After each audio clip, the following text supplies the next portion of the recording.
아침에 눈을 떴을 때 하루를 시작하는 마음이 가벼운 사람이 얼마나 될까 생각해 봅니다. 누군가는 오늘도 반복되는 일상을 살아내야 한다는 부담으로, 또 누군가는 해결되지 않은 문제와 감정으로 하루를 맞이합니다. 설렘보다 피곤함이 앞서는 아침, 기대보다 막연한 책임이 가득한 아침. 그런데 그런 아침 속에서도 성경은 분명하게 말합니다. 하나님의 인자하심은 아침마다 새롭다고. 감정은 그대로일 수 있지만 하나님의 은혜는 매일 새롭게 시작된다고 합니다. 문제는 그 은혜를 우리가 붙들고 있는가 하는 것입니다. 아침의 짧은 시간을 하나님 앞에 드리는 것으로 하루가 달라질 수 있습니다. 이 시간에는 하나님께서 우리에게 주신 말씀을 중심으로 어떻게 하루를 시작해야 하는지를 나누어 보려고 합니다. 어렵지 않게, 길지도 않게, 그러나 분명하게 우리의 삶을 새롭게 하는 하나님의 음성을 따라가 보려고 합니다. 첫째, 시편 90편 14절의 말씀을 붙잡으세요. 아침에 주의 인자하심으로 우리를 만족하게 하사 우리 평생에 즐겁고 기쁘게 하소서. 이 말씀은 단순한 위로의 문장이 아닙니다. 하루를 살아가는 성도가 아침이라는 시간 속에서 무엇을 먼저 붙잡아야 하는지를 정확하게 알려주는 방향입니다. 사람들은 하루를 시작하면서 무언가로 자신을 채우기 시작합니다. 눈을 뜨자마자 핸드폰을 들고 밤사이 온 알림을 확인하고 출근 시간과 회의 일정을 떠올리며 바쁜 하루를 준비합니다. 그러나 마음은 여전히 무겁고 머릿속은 복잡하며 감정은 이미 지쳐 있습니다. 실제로 아무 일도 하지 않았지만 벌써부터 피곤하고 짜증이 날 때도 있습니다. 이는 단지 몸이 피곤해서가 아니라 아침이라는 시간을 무엇으로 채우고 시작하느냐에 따라 하루 전체가 영향을 받기 때문입니다. 시편 90편 14절에서 말하는 인자하심이라는 단어는 히브리어로 헤세드라는 말인데, 이 단어는 단순한 친절이나 감정적인 사랑을 의미하지 않습니다. 그것은 하나님의 신실한 언약적 사랑, 즉 조건 없고 한결같으며 결코 변하지 않는 자비를 의미합니다. 하나님은 그 인자하심으로 우리를 아침마다 만족시키기를 원하십니다. 만족이라는 말 역시 단순히 기분이 좋아지는 수준이 아닙니다. 배가 부르면 더 이상 음식을 찾지 않듯이 마음이 은혜로 가득 차면 더 이상 외부의 인정이나 세상의 자극에 목말라 하지 않게 된다는 뜻입니다. 아침에 하나님의 인자하심으로 마음을 먼저 채우는 사람은 더 이상 하루를 살아내기 위해 무언가를 애써 붙잡으려 하지 않습니다. 왜냐하면 이미 그 마음이 하나님의 사랑으로 충만해졌기 때문입니다. 우리가 살아가는 세상은 늘 비교와 경쟁으로 가득합니다. 조금만 늦어도 불안하고 남보다 뒤처지는 것 같으면 괜히 자존심이 상합니다. 그래서 사람들은 자꾸만 더 벌고 더 이루고 더 많이 가지려고 했습니다. 그러나 그렇게 해서 진짜 만족을 얻는 사람은 많지 않습니다. 오히려 더 가졌는데도 더 불안하고 더 높이 올라갔는데도 더 외롭다고 말하는 사람들이 많습니다. 왜냐하면 진짜 만족은 소유에서 오는 것이 아니라 사랑에서 오기 때문입니다. 내가 사랑받고 있음을 느끼고 그 사랑이 변하지 않음을 믿을 때 비로소 사람은 마음의 평안을 누리게 됩니다. 그래서 시편 기자는 하루를 시작하면서 다른 무엇보다 하나님의 인자하심으로 만족하게 해달라고 기도한 것입니다. 그리고 이 만족이 단지 하루짜리 기분 좋은 시작으로 끝나는 것이 아니라 평생의 기쁨과 즐거움으로 이어지기를 원했습니다. 이 말씀을 오늘 우리의 삶에 그대로 적용해 봅시다. 아침에 일어나서 가장 먼저 무엇을 생각하고 무엇을 붙들고 있습니까? 사람의 말입니까? 해야 할 일입니까? 해결되지 않은 문제입니까? 아니면 어제의 상처와 실망입니까? 그런 것들로 하루를 시작하면 그 하루는 시작부터 무거워지고 결국 쉽게 지치게 됩니다. 하지만 만약 아침에 가장 먼저 하나님의 인자하심을 기억하고 그 사랑을 마음에 채운다면 하루의 분위기와 감정은 완전히 달라지게 됩니다. 마음은 가볍고 생각은 선명해지며 무엇보다 하나님이 오늘도 나를 사랑하고 계시며 함께 하신다는 확신이 생깁니다. 그 확신이 바로 영적인 만족입니다. 그리고 이 만족은 상황이 바뀌지 않아도 가능하고 문제는 여전해도 기뻐할 수 있는 이유가 됩니다. 하나님은 매일 아침 우리에게 인자하심을 새롭게 주십니다. 어제 받았던 은혜로 오늘을 살라고 하시지 않고 오늘의 은혜는 오늘의 아침에 다시 주십니다. 이 은혜는 마치 만나처럼 하루채씩 주어집니다. 우리가 아침마다 그 은혜를 기대하고 그 사랑으로 마음을 먼저 채우기만 한다면 하루는 절대로 똑같지 않습니다. 아침의 시작이 변하면 하루의 전개가 달라지고 하루가 달라지면 결국 인생 전체의 흐름도 바뀌게 됩니다. 이제 아침의 시간을 정해보세요. 그리고 그 시간에 이 말씀을 붙잡고 하나님께 기도해보세요. 하나님, 오늘도 제 마음을 주님의 인자하심으로 채워주십시오. 외부의 자극과 상황이 아니라 주님의 한결같은 사랑으로 제 감정을 다스려 주시고 오늘 하루가 주님의 사랑 안에서 기쁨으로 흐르게 하소서. 이 짧은 기도가 하루를 여는 문이 되고 하나님의 사랑이 그 문을 활짝 열어줄 것입니다. 그렇게 아침마다 하나님의 인자하심을 먼저 기억하고 붙드는 사람은 결코 세상에 끌려가지 않습니다. 하루를 이기며 살고 평생을 즐거움으로 누리게 됩니다. 이것이 바로 시편 90편 14절의 약속입니다. 이 말씀을 단순히 암송하는 수준을 넘어서 실제로 삶의 아침마다 적용해 보시기 바랍니다. 반드시 변화가 시작될 것입니다. 둘째, 잠언 3장 5절과 6절의 말씀을 붙잡으세요. 너는 마음을 다하여 여호와를 신뢰하고 내 명철을 의지하지 말라. 너는 범사의 그를 인정하라. 그리하면 내 길을 지도하시리라. 이 말씀은 오늘 하루를 어떻게 시작할 것인가에 대한 방향을 분명하게 제시해 줍니다. 하루를 살아간다는 것은 끊임없는 선택의 연속입니다. 눈을 뜨고 일어나는 순간부터 우리는 수많은 결정 앞에 서게 됩니다. 어떤 말을 해야 할지, 어떤 행동을 취할지, 어떻게 감정을 조절할지, 무엇을 먼저 해야 할지. 그 모든 선택이 모여 우리의 하루를 만들고 그렇게 쌓인 날들이 결국 우리의 인생을 이룹니다. 그런데 문제는 우리의 판단이 항상 옳지 않다는 데 있습니다. 우리는 스스로 지혜롭다고 생각할지 몰라도 때로는 감정에 이끌리고 경험에 갇히고 상황에 휘둘리기 쉽습니다. 그래서 성경은 단호하게 말합니다. 내 명철을 의지하지 말라고. 명철이라는 말은 인간의 이해력, 판단력 또는 경험에서 나온 통찰을 의미합니다. 물론 하나님께서는 우리의 이성과 판단을 무시하라고 하신 것이 아닙니다. 그러나 그것을 절대적인 기준으로 삼지 말라는 경고입니다. 우리의 이성은 제한되어 있고 때로는 자기중심적인 판단을 내릴 수 있기 때문입니다. 그러므로 하루를 시작할 때 가장 먼저 필요한 태도는 자신의 생각을 내려놓고 마음을 다해 하나님을 신뢰하는 것입니다. 신뢰하라는 말은 단순히 마음속으로 믿는 수준이 아니라 내 전부를 하나님께 맡기고 의지하는 태도를 뜻합니다. 즉 하나님께 기대는 것입니다. 기대되면 몸이 맡겨지듯이 하나님을 신뢰하면 마음도 결정도 맡겨지게 됩니다. 이 말씀은 단지 믿음의 고백을 넘어서 실제적인 삶의 지침입니다. 사람들은 흔히 말합니다. 나는 하나님을 믿는다고. 그러나 실제로 살아가는 모습을 보면 대부분의 선택을 스스로의 판단으로 결정합니다. 기도하지 않고 먼저 결정하고 그리고 나서 결과가 불안할 때에만 하나님께 도와달라고 구합니다. 그러나 말씀은 반대로 말합니다. 범사의 그를 인정하라고. 여기서 인정하라는 말은 하나님을 조언자로 대하는 것이 아니라 주인으로 대하라는 뜻입니다. 하나님을 매 순간 삶의 주권자로 받아들이는 것입니다.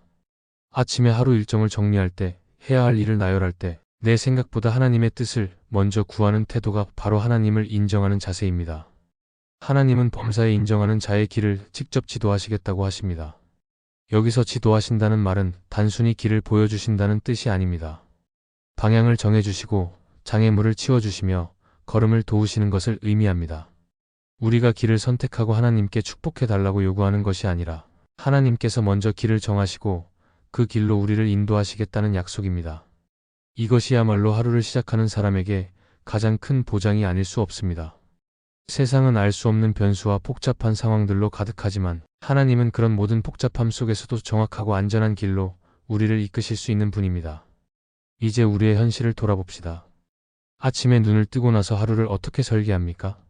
내 생각과 경험을 따라 계획을 세우고 그 계획 안에 하나님을 끼워 넣고 있지는 않습니까? 혹시 마음은 하나님을 믿는다고 말하면서도 실제 삶은 전적으로 스스로의 명철에 기대고 있지는 않습니까? 오늘 이 말씀은 우리에게 묻습니다. 너는 정말 하나님을 신뢰하고 있느냐고. 그리고 진심으로 하나님을 인정하고 있느냐고.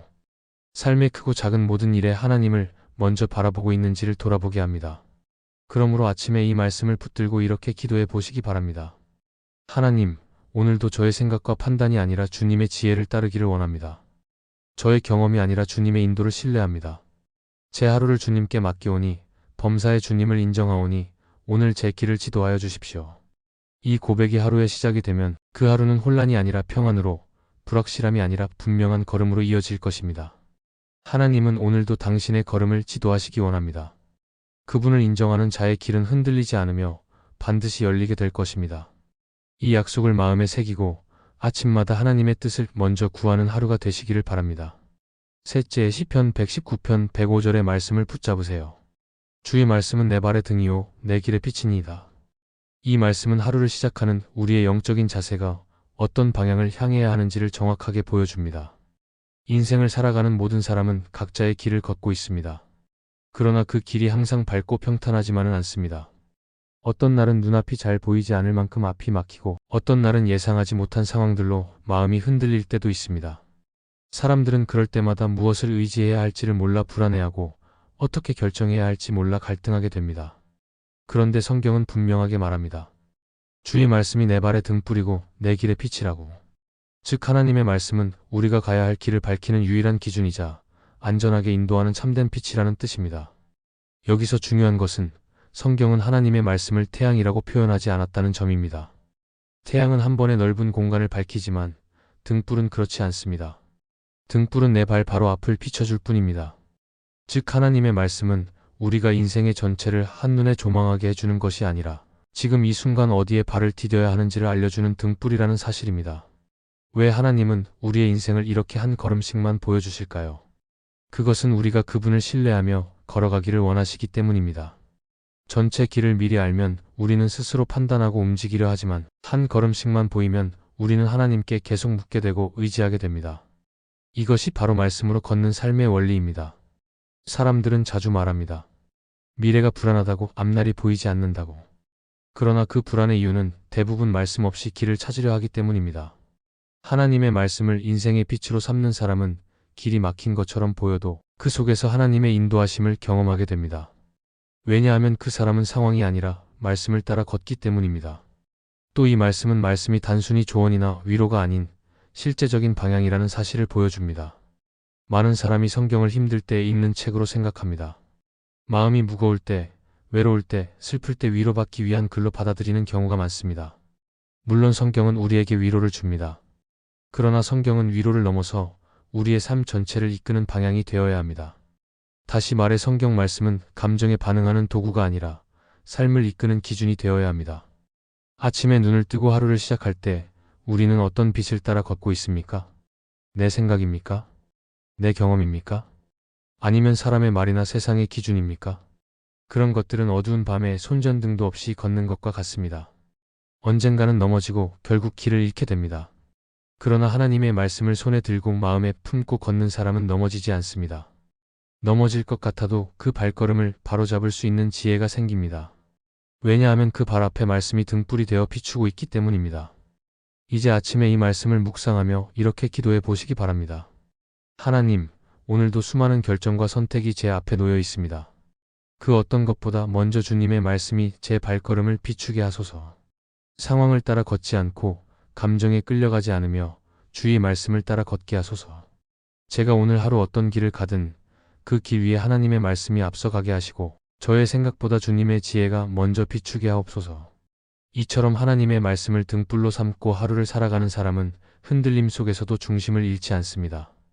앞이 보이지 않아도 그 말씀이 한 걸음 앞을 인도해 주시기에 두려움 없이 걸어갈 수 있습니다. 그 말씀이야말로 가장 확실한 안내자이며 우리 인생의 어두움을 밝히는 참된 빛입니다.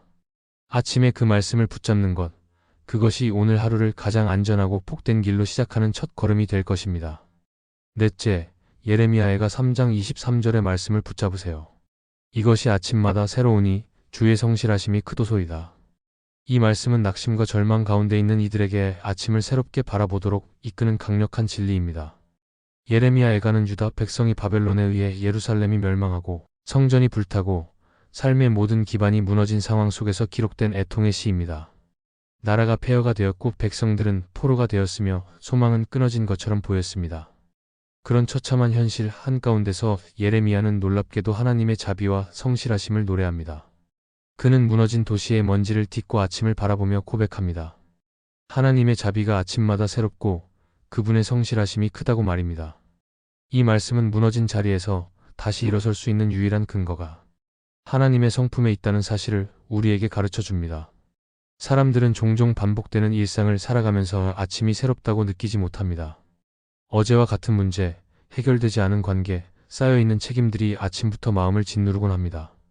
그래서 하루가 시작되기도 전에 지쳐버리고 하루가 기대가 아니라 버텨야 하는 시간이 되어버리기도 합니다. 그러나 하나님의 관점에서 아침은 단순한 시간의 반복이 아니라 자비가 새롭게 시작되는 은혜의 기회입니다. 하나님은 어제의 실수와 무너짐을 오늘 아침 그대로 반복하라고 하시지 않습니다. 오히려 그 모든 실패 위에 새로운 자비와 성실함을 더 씹히시고 다시 시작하라고 하십니다. 하나님께서는 우리가 완벽해서 사랑하시고 인도하시는 분이 아니라 성실하시기 때문에 오늘도 다시 우리를 향해 일하고 계십니다. 하나님이 성실하시다는 것은 그분의 마음과 약속이 변하지 않는다는 뜻입니다. 우리는 자주 흔들리고 마음을 바꾸며 어제의 결심을 오늘 저버릴 때가 많습니다. 그러나 하나님은 결코 변하지 않으십니다. 어제 우리를 품으신 마음이 오늘도 같고 내일도 여전히 같으실 것입니다. 바로 이 성실하심이 우리의 회복을 가능하게 합니다. 우리가 다시 시작할 수 있는 이유는 우리의 의지가 아니라 하나님의 성실하심에 있습니다. 팀 켈러는 그의 책 하나님을 말하다에서 이렇게 말했습니다. 하나님의 성실하심은 고통의 순간에도 그분이 당신을 놓지 않는다는 약속이다. 이 말처럼 하나님은 우리가 고난 중에 있을 때에도 실패와 절망 가운데 있을 때에도 손을 놓지 않으시며 우리를 붙들고 계십니다. 이 말씀을 붙들고 하루를 시작한다면 삶의 상황이 아무리 어려워도 낙심으로 머물지 않게 됩니다. 왜냐하면 하나님의 자비는 우리가 아직 아무것도 하지 않은 그 아침에 이미 새롭게 임하기 때문입니다. 그 자비는 어제의 실수를 덮고 오늘의 걸음을 인도하며 내일의 회복을 준비하게 합니다. 하나님은 우리가 망가졌다고 끝이라고 말씀하지 않으십니다. 오히려 그 자리에서 다시 시작하자고 말씀하십니다. 아침마다 그 말씀을 듣는 사람은 하루를 두려움이 아니라 소망으로 맞이할 수 있습니다. 이제 아침에 이 말씀을 마음에 새기며 이렇게 기도해 보시기 바랍니다. 하나님, 저는 자주 실수하고 흔들리지만 주님은 성실하신 분이심을 믿습니다. 오늘 아침에도 주님의 자비가 새롭게 제게 임하는 줄 믿고 그 은혜로 하루를 시작하게 하소서. 어제의 부족함에 머무르지 않고 오늘 다시 주님의 인도하심을 따라 걷게 하소서. 주님의 성실하심이 오늘 저를 일으켜 세우게 하소서. 예레미야가 무너진 도성 위에서 아침을 노래할 수 있었던 이유는 현실이 바뀌었기 때문이 아니라 하나님의 성품을 붙잡았기 때문입니다. 그분의 자비는 끊어지지 않고 그분의 성실함은 줄어들지 않습니다. 오늘 그 성실하심 위에 하루를 올려놓으십시오. 그러면 그 하루는 회복의 시작이 되고 다시 일어설 수 있는 은혜의 기회가 될 것입니다. 하나님은 오늘도 당신을 외면하지 않으십니다. 오히려 아침마다 당신을 새롭게 하시기 위해 기다리고 계십니다. 하루를 시작하는 아침은 단순한 시간의 일부가 아닙니다. 우리의 마음과 생각, 시선과 방향이 처음으로 정해지는 영적인 출발점입니다. 이 아침을 무엇으로 채우느냐에 따라 우리의 하루가 달라지고 결국 인생의 흐름이 달라질 수 있습니다. 그래서 하나님은 말씀하십니다. 아침마다 주의 인자하심은 새롭고 주의 성실하심은 크다고. 하나님의 은혜는 어제에 머무르지 않고 오늘도 우리에게 새롭게 주어집니다. 우리는 그 은혜를 믿음으로 붙들고 아침마다 말씀 앞에 서야 합니다. 하나님의 말씀은 지식이 아니라 실제입니다. 위로가 아니라 능력입니다. 아침마다 그 말씀을 붙드는 사람은 흔들리는 세상 속에서도 흔들리지 않고 복잡한 현실 속에서도 분별력 있는 걸음을 걷게 됩니다. 그러므로 오늘도 하나님의 말씀 앞에 마음을 세우십시오. 주님께서 그 말씀을 통해 오늘 당신의 삶을 인도하시고 회복하시고 새롭게 하실 것입니다. 이 말씀이 마음의 은혜가 되셨다면 좋아요와 구독으로 함께 해주세요. 그리고 댓글에 아멘이라고 남겨주시면 하나님의 은혜가 더 많은 사람들에게 전해질 것입니다. 여러분의 삶 위에 하나님의 은혜가 언제나 함께 하시기를 바랍니다. 감사합니다.